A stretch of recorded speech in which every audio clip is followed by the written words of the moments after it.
وَإِذَا الْمَوْءُودَةُ سُئِلَتْ. اگلی آیت میں اللہ پاک فرماتا ہے کہ اللہ تعالیٰ قیامت والے دن سوال کرے گا اس زندہ درگور ہونے والی بچی کو جس کو باپ نے ظلمن زندہ دفن کر دیا تھا. اللہ پاک اس سے پوچھے گا بِأَيِّ ذَنبٍ قُتِلَتْ. اے معصوم بچی تو بتا تجھے کس جرم کی پاداش میں زندہ درگور کیا گیا تھا. عرب کے اندر جتنی بھی کبھی رسومات پائی جاتی تھیں ان میں ایک یہ کبھی رسم بھی پائی جاتی تھی کہ لوگ اپنی بچیوں کو پیدا ہوتے ہی زندہ دفنا دیتے تھے اور اس برے فعل پر وہ فخر و مباحات کرتے تھے. اور جو بندہ اپنی بیٹی کو زندہ درگور کر دیتا تھا, زندہ دفن کر دیتا تھا, وہ سمجھتا تھا کہ میں نے اپنے خاندان کی قبیلے کی آبرو کو بچا لیا. اپنے آپ کو کسی بیٹی کا باپ ہونا باعث آر, باعث شرمندگی اور باعث بے عزتی سمجھتے تھے, اس لیے اپنی بیٹیوں کو زندہ درگور کر دیتے تھے. عرب میں اس کبھی رسم کا آغاز کب ہوا؟ حضور سیدی ضیاء الحمد پیر کرم شاہ صاحب رحمۃ اللہ تعالی علیہ, آپ نے ضیاء القرآن کی آخری جلد میں اس آیت کریمہ کی روشنی میں لکھا ہے, آپ فرماتے ہیں کہ ایک دفعہ قبیلہ ربیہ اس کے دشمن قبیلے نے شب خون مارا, یعنی رات کو دشمن قبیلے نے حملہ کر دیا اور حملہ کر کے قبیلے کے سردار کی بیٹی کو اٹھا لیا,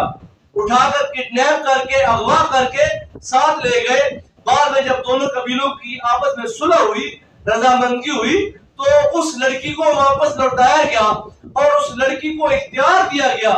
اگر تو چاہے تو اپنے باپ کے پاس چلی جا, لیکن اگر تو چاہے تو حالت اسیری میں تو جس کے ساتھ رہی ہے تو اس کا انتخاب کر لے. اس لڑکی نے باپ کے پاس جانے سے اس آدمی کو ترجیح دی جس کے پاس وہ یعنی حالت اسیری میں رہی تھی. جب اس نے اس آدمی کا انتخاب کیا جس کے پاس وہ قید رہی تھی تو اس کے باپ کو شدید غصہ آیا اور اس نے اپنی جو باقی بیٹیاں تھی اس کو زندہ درگور کر دیا اور اعلان کر دیا کہ میرے قبیلے میں آج کے بعد جس کے گھر بھی کوئی بیٹی پیدا ہوگی اس کو زندہ رہنے کا نہیں ہوگا, نہ یہ بیٹی زندہ رہے گی نہ ہم کو ایسی شرمندگی کا سامنا کرنا پڑے گا. یہ بیٹیاں جوان ہو کر بھاگے گی یا کسی کی قبضے میں جائے گی اور جب ہمارے دشمن کے پاس ہماری بیٹی جائے گی تو اس میں ہماری بے عزتی ہوگی. یہ سب سے پہلے قبیلہ ربیہ اس نے اس کبھی رسم کا آغاز کیا اور اس کو پھر دیکھے دیگر قبائل انہوں نے بھی اس سے وہ بری رسم کو اپنا لیا اور اپنی بیٹیوں کو انہوں نے زندہ درگور کرنا شروع کر دیا. اس یعنی کہ بیٹیوں کو زندہ درگور کرنے کی چند ایک وجوہات علماء مفسرین نے بیان فرمائی ہے کہ جو دیگر قبائل تھے وہ اپنی بیٹیوں کو کیوں زندہ دفنا دیتے تھے. اس میں پہلی وجہ یہ بیان کرتے ہیں کہ عام طور پر جو اہل عرب تھے ان کے معاشی حالات بڑے خراب ہوتے تھے. وہ یعنی کہ ایک غیر متمدن جو قوم تھے اور وہ اپنی ان کی تمام تر ان کا انحصار جب وہ تجارت پر ہوا کرتا تھا اور وہ دور دراز علاقوں میں تجارت کے لیے جاتے تھے, پیچھے اپنے گھروں میں بچوں کو بچیوں کو اور عورتوں کو چھوڑ جاتے تھے اور ان کو ہر وقت اس بات کا کھٹکا لگا رہتا تھا کہ کہیں پیچھے سے ہمارا دشمن ہمارے گھر پر حملہ کر کے ہماری بچیوں کو ہتھیار نہ لے, اغوا نہ کر لے, اٹھا نہ لے. لہٰذا جب ہماری بچیوں کو اٹھا لیا جائے گا تو پھر پورے عرب میں ہمارے خاندان قبیلے کی رسوائی ہوگی. اس رسوائی سے بچنے کے لیے انہوں نے ایک راستہ یہ اختیار کیا کہ انہوں نے اپنے بچوں کو زندہ درگور کرنا شروع کر دیا اور اس بری رسم کا یہاں سے آغاز ہو گیا. دوسرا وہ یہ کہ ان کے اندر ایک جو عجیب طرح کی جاہلانہ نخوت اور غرور تھا, کسی کو اپنا داماد بنانا وہ برداشت نہیں کرتے تھے اور اپنی توہین اور بے عزتی سمجھتے تھے کہ کوئی ہمارا داماد بنے اور وہ کہے کہ میں فلاں سردار کا داماد ہوں. لہذا اپنی جھوٹی نخوت کو بچانے کے لیے انہوں نے عورتوں کا بچوں کا زندہ درگور کرنے کا جب وہ سلسلہ شروع کیا. عرب کے اس وہ جاہلانہ ماحول میں جب بچیوں کو زندہ درگور کیا جاتا تھا تو چند ایک ایسے سلیم الفطرت لوگ بھی موجود تھے جو اس کبھی رسم کے خلاف تھے اور وہ اپنی تمام تر توانائی صرف کرتے تھے اور جہاں تک ہو سکتا تھا وہ اس سے وہ برے فعل سے لوگوں کو روکنے کی کوشش کرتے اور جو لوگ نہیں روکتے تھے ان سے پھر وہ بچیاں اس شرط پر لے لیتے تھے کہ ہم ان بچوں کی نگہداشت کریں گے. ان کو پالیں گے, ان کو پوسیں گے, بڑا کریں گے, ان کی ہم شادیاں کریں گے. تم اس چیز کو یعنی کہ بھول جاؤ کہ تمہارے گھر بھی کوئی بچی پیدا ہوئی ہے. یعنی وہ لوگ کہتے تھے کہ کیسے بچی کو پرورش چڑھایا جائے, کیسے پروان چڑھایا جائے, اور پھر اس کی شادی کے تمام تر خرچے کو کیسے برداشت کیا جائے. لہذا نہ بچی ہوگی, نہ شادی کرنی پڑے گی, نہ اس کو پروان چڑھانا پڑے گا, لہذا بچی کو مار دیا جائے. جناب سیدنا عمر فاروق رضی اللہ تعالیٰ عنہ آپ کے چچا زاد بھائی ہیں, ان کا نام ہے حضرت زید ابن عمر بن نفیل. جب ان کو پتہ چلتا تھا کہ ہمارے محلے خاندان قبیلے میں بچی پیدا ہوئی ہے اور اس کا باپ اس کو مارنا چاہتا ہے, تو آپ دوڑے دوڑے جاتے اور جا کر اس کو کہتے کہ اس کو نہ مارو, مجھے دے دو, میں اس کی نگہداشت کروں گا, میں اس کو پالوں گا, بڑا کر کے اس کے تمام تر اخراجات کو میں برداشت کروں گا. عرب میں ایک بہت بڑا شاعر گزرا ہے, اس کا نام تھا فرزدق. اس کا دادا جس کا نام کتب میں سا بن ناجیہ المجاشی آتا ہے, یہ وہ بندہ ہے جس نے اپنی زندگی میں بے شمار ایسی معصوم بچیوں کو بچایا, اور اس نے ان کو بچا کر نگہداشت کی اور پال پوس کر ان کو بڑا کیا. یہ بندہ اللہ تعالیٰ نے اس پر مہربانی کی اور یہ مسلمان ہوا. ناجیہ المجاشی جب یہ مسلمان ہوا تو حضور احمد عالم صلی اللہ علیہ وسلم کی بارگاہ میں ایک دن بیٹھا ہوا تھا. فرزدق کا دادا بیٹھا ہوا تھا اور حضور کی بارگاہ میں کہتا ہے, یا رسول اللہ, میں نے اپنے عہد جاہلیت میں جب میں کافر تھا, جب میں دین اسلام پر نہیں تھا,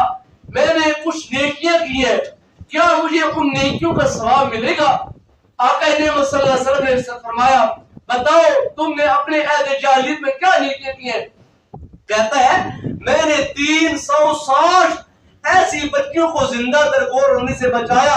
جن کے باپ ان کو زندہ دفنانا چاہتے تھے, مارنا چاہتے تھے, اور میں نے ان کے باپوں کو ہر بچی کے عوض میں 10 ماہ کی گابن اونٹنیاں اور 1 اونٹ یعنی کہ 3 اونٹ, 2 گابن اونٹنیاں 10 ماہ کی اور 1 اونٹ میں نے اس کے باپ کو دیا کہ یہ مال تم لے لو, یہ بچی مجھے دے دو. اس بچی کو نہ مارو, میں اس بچی کو پالوں گا, میں اس بچی کی پرورش کروں گا, میں اس بچی کو پروان چڑھاؤں گا, اس کی شادی کروں گا اور اس کے تمام طرح خرچات کو میں برداشت کروں گا, اس سے وہ صنف نازک کو قتل نہ کرو. تو میں نے 360 بچیوں کو بچایا ہے اور ہر بچی کے عوض اس کے باپ کو 2 گابن اونٹنیاں 10 ماہ کی اور 1 اونٹ دیا. یا رسول اللہ, کیا مجھے اس نیکی کا اللہ پاک اجر عطا فرمائے گا؟ جب اس نے یہ سرکار کی بارگاہ میں سوال کیا تو آقا کریم صلی اللہ علیہ وسلم نے کیا فرمایا؟ قال النبی صلی اللہ علیہ وسلم اجرہ اذ من اللہ علیہ بالاسلام. فرمایا, اے ساسا المججو, اے ساسا کہ تو اپنی اس نیکی کا اجر پوچھتا ہے کہ مجھے اللہ اس کا اجر دے گا یا نہیں دے گا. فرمایا, اے ساسا بن ناجیہ المجاشی, جو اللہ تعالیٰ نے تم کو اسلام کی دولت عطا فرمائی ہے, جو دین اسلام کی ہدایت عطا فرمائی ہے, تم حالت کفر میں تھا اور کفر سے اللہ نے تم کو نکال کر اسلام کا نور عطا فرمایا. فرمایا تیری 360 نیکیوں کا اجر اللہ نے ایک ساتھ عطا فرما دیا. جب تجھے اللہ نے اسلام دے دیا تو اسلام کے بدلے میں اللہ نے ماضی کے تمام گناہوں کو معاف کر کے تجھے جنت کا مستحق بنا دیا ہے. فرمایا یہ تجھ کو اللہ پاک نے اجر عطا فرمایا. تو یہ فرزدق شاعر اپنے دادے پر ناز کرتا تھا اور یہ شاعر تھا تو شاعر ہوتے ہوئے اپنے دادے کا تذکرہ کرتے ہوئے کہتا ہے, وجدتی الذی منع الوائدۃ فاحی الوعیدۃ فلم تعدی. کہتا ہے میرا دادا وہ دادا تھا جس نے زندہ درگور کرنے والیوں کو روکا, اس طرح ان بچیوں کو زندہ درگور ہونے سے بچا لیا اور ان کو نئی زندگی عطا کر دی. یہ عرب کے قبائل اور عرب کے رسم و رواج کا ایک حصہ تھا کہ وہ ظالم لوگ اپنے بچیوں کو زندہ درگور کرتے تھے. یہ تو چند ایک ایسے لوگ تھے جنہوں نے عہد جاہلیت میں بچیوں کو زندہ درگور ہونے سے بچایا, لیکن حقیقت میں بچیوں کی عزت, آبرو اور ان کی ناموس کی تحفظ کا سلسلہ اس دن شروع ہوا جب اللہ کے محبوب جناب محمد مصطفیٰ صلی اللہ علیہ وسلم آپ نے اس کائنات میں قدم رکھا. پھر آقا کریم صلی اللہ علیہ وسلم نے اپنی تعلیمات سے ان بچوں کی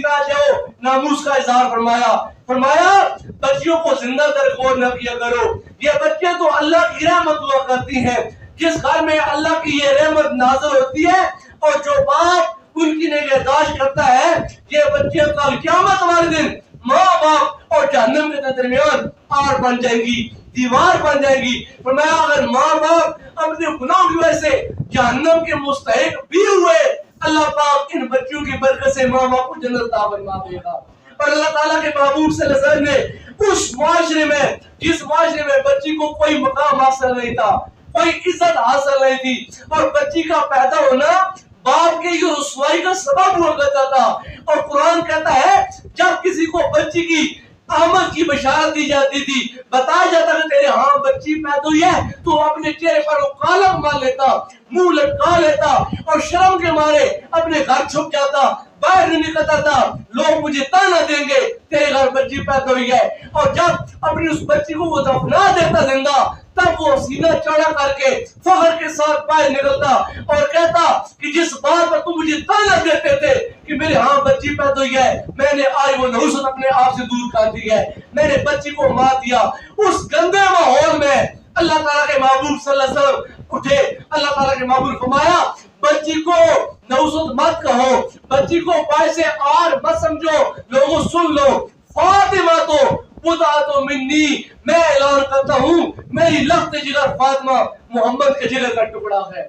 اپنی بیٹیوں کو دل کا ٹکڑا بناؤ، اپنی بیٹیوں کو آنکھوں کا نور بناؤ، اپنی بیٹیوں کو دل کا قرار اور سکون بناؤ۔ جو بندہ اپنی بیٹیوں سے پیار کرے گا اللہ تعالیٰ اس کے رزق میں برکت فرمائے گا، آخرت بھی سنوار دے گا۔ چند ایک حدیث مبارکہ سنے اور بیٹیوں کی عزت و ناموس کا حال جانے کہ اللہ تعالیٰ نے ان بیٹیوں کو کیا مقام عطا فرمایا اور اللہ کے محبوب نے ان کی کیا شان بیان فرمائی ہے۔ امام بخاری اور مسلم نے اس حدیث پاک نقل فرمایا، اللہ کے محبوب فرماتے ہیں من ابتلي من البنات بشيء فأحسن إليهن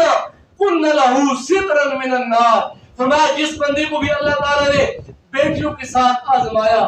بیٹیاں آزمائش ہوتی ہیں، پیدا ہوتی ہیں، ان کو پروان چڑھانا پڑتا ہے، ان کی نگہداشت کرنی پڑتی ہے، بیٹی عزت ہے، اپنی عزت کا خیال رکھنا پڑتا ہے۔ پھر جب وہ جوان ہو جاتی ہیں ان کی شادی بیاہ کے لیے ان کے لیے ایک لمبا چوڑا جہیز ہم جو اکٹھا کرتے ہیں، سوئی سے لے کر فریج تک اور ایسی تک اور گائے بھینس تک اور زمین اور جائیداد تک ان کو ہم اپنے جہیز میں دیتے ہیں۔ تو ماں باپ ساری زندگی لگا دیتے ہیں ان بیٹیوں کے جہیز بنانے کے لیے، پھر ان کے ہاتھ رنگنے کے لیے، پھر ان کو ان کے اصل مقام ان کے گھر سسرال تک پہنچانے کے لیے ماں باپ محنت کرتے ہیں۔ اللہ کے بابو فرماتے ہیں من ابتلي من البنات، جو بھی باپ بیٹی کے ساتھ آزمایا گیا فَأَحْسَنَ إِلَيْهِنَّ، پھر اس باپ نے اپنی بیٹی کو اپنے لیے باعث آر نہیں سمجھا، بوجھ نہیں سمجھا، اور بچوں کو بیٹیوں پر ترجیح نہیں دی ہے بلکہ اپنی بیٹیوں سے پیار کیا، محبت کا اظہار کیا۔